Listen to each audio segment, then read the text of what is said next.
Hello viewers, আসসালামু আলাইকুম। আজকে আপনাদেরকে এমন একটি দোকানে নিয়ে যাব যে দোকানটিতে বসে আছে একটি ছোট ছেলে, এবং এই গ্রামে এত সুন্দর একটি দোকান, আসলে আশ্চর্যের ব্যাপার।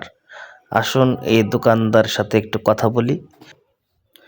তোমার দোকানে কি কি পাওয়া যায়? পান, চা, তারপর হচ্ছে বিস্কিট, চিপস। দোকান কে দিছে? তুমি দিছো? কার? তোমার ভাইয়ের। তুমি বসো, ওতেও বসো না? দুই ভাই চালাও।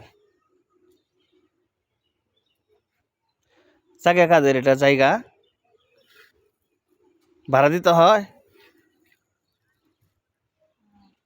সুন্দর হয়েছে দোকানটা।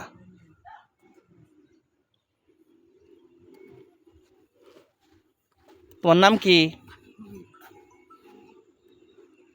তোমাদের এই গ্রামের নাম? পীরপুর।